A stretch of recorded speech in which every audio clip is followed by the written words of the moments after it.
Welcome to What Went Wrong. 5 more companies, 5 more collapses. But this time, every single one of them didn't fail because they were weak. They failed because they were winning so hard, they forgot how to keep playing the game. Number 1. Sears. Before there was Amazon, there was Sears. Seriously, in the late 1800s and early 1900s, Sears basically invented the concept of ordering something from a catalog and having it show up at your door. Farmers in rural America who had zero access to city stores could flip through a Sears catalog and order literally anything: clothes, tools, furniture, even entire prefabricated houses shipped by rail. By the mid-1900s, Sears was the largest retailer on the planet. At one point, roughly 1 out of every $100 spent in America on retail went to Sears. They built the Sears Tower, for a while the tallest building in the world, just to prove a point. So what happened? A few brutal things stacked up. First, Sears got comfortable being everything to everyone, spreading across appliances, insurance, real estate, even owning a stake in Discover Card, instead of doubling down on what actually worked. Second, and this one really stings, Sears had the catalog shopping model down cold, the exact infrastructure and mindset that Amazon would later build an empire on.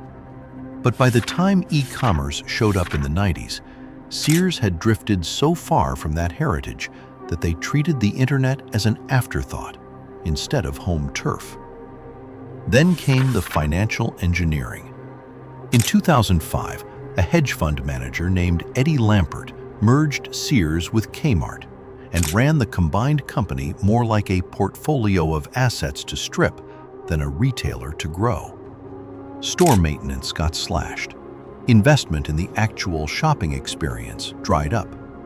Sears locations became famous for flickering lights, empty shelves, and that unmistakable smell of decline.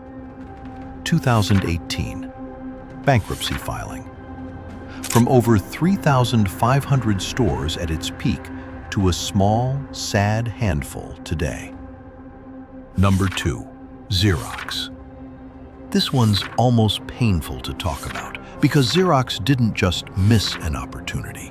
They built the entire future of computing in their own basement and then handed it away for free. In the 1970s, Xerox opened a research lab called Park in Palo Alto and basically told a room full of brilliant engineers, "Go invent whatever you want. No pressure. Money's not the issue." What came out of that lab is almost unbelievable in hindsight. The graphical user interface, the computer mouse, Ethernet networking, laser printing, even early versions of what we'd now call a word processor.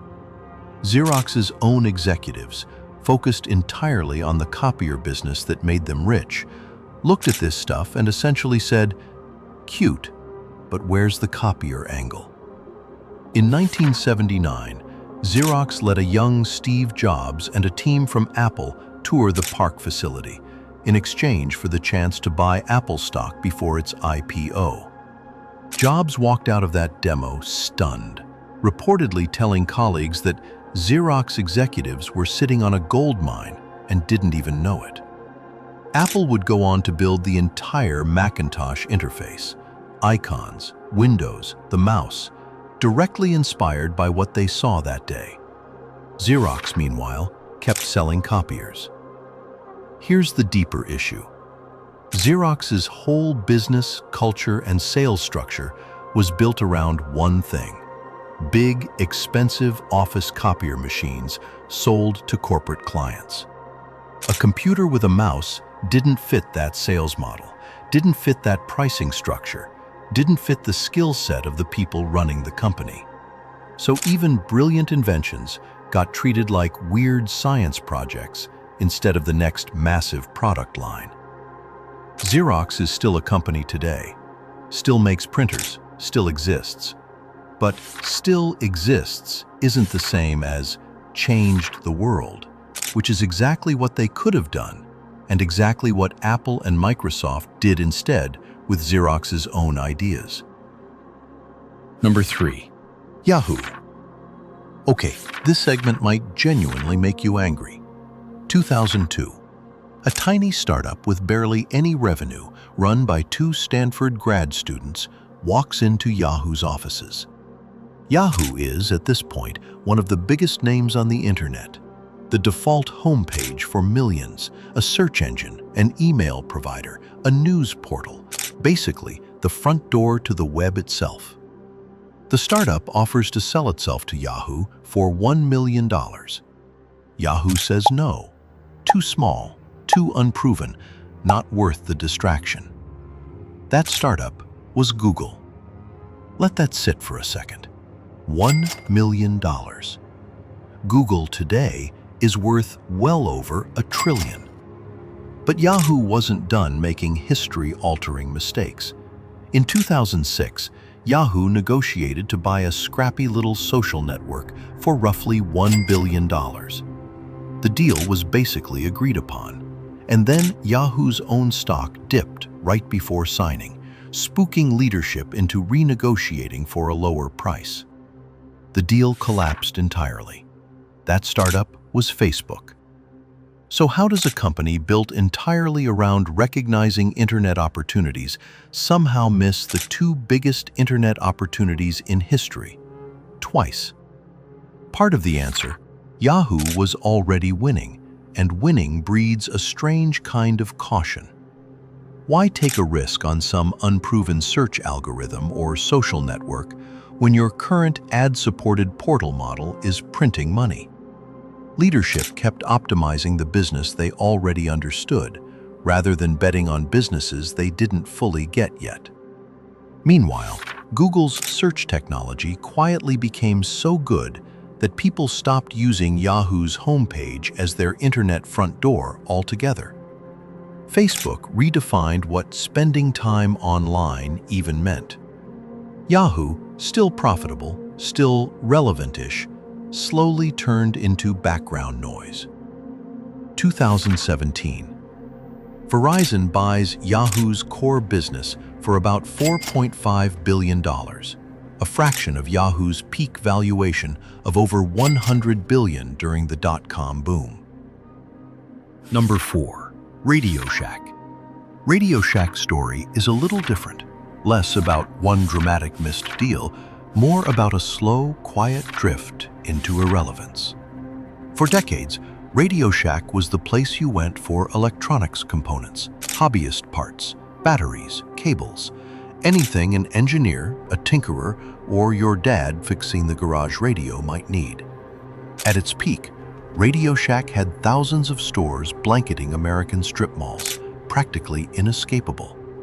Then, 2 things happened at once. First, big box stores like Best Buy and Walmart started selling consumer electronics at scale, undercutting RadioShack's prices on the mainstream stuff.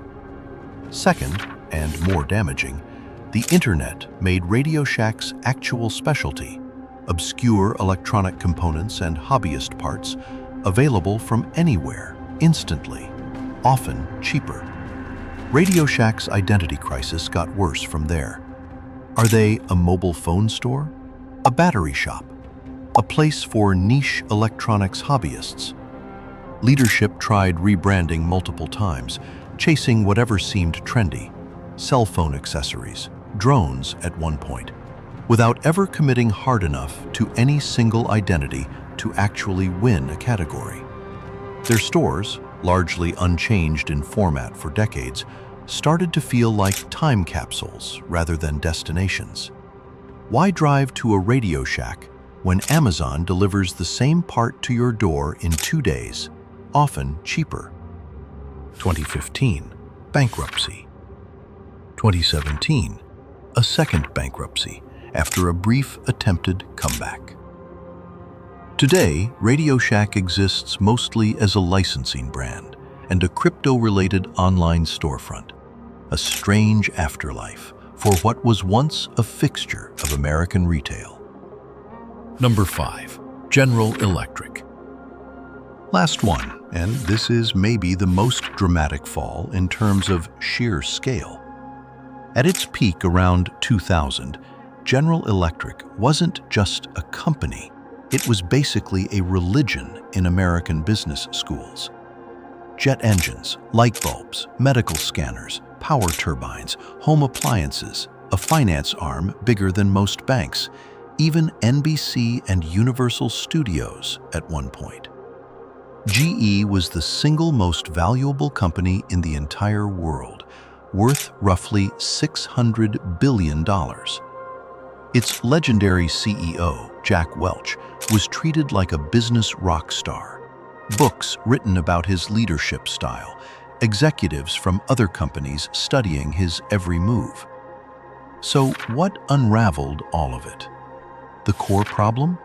GE Capital, the company's financial services arm, quietly became the real engine of GE's profits, at one point generating something like half of the entire company's earnings.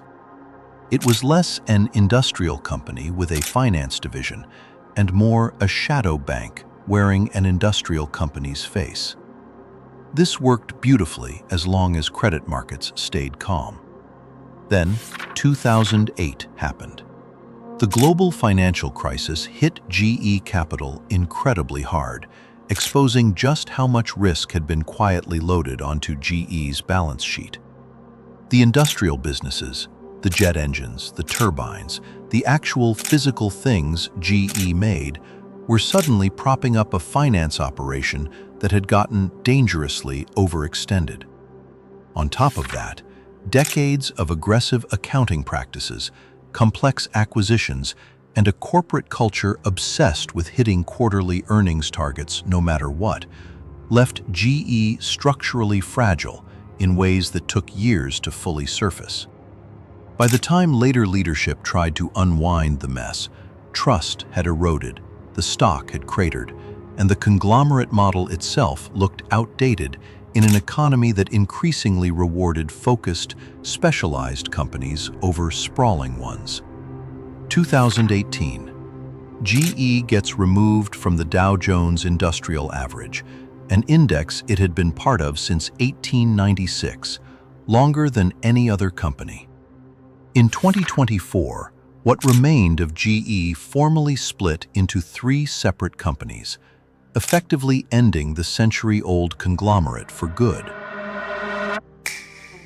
If this one hit different from episode 1, make sure you're subscribed.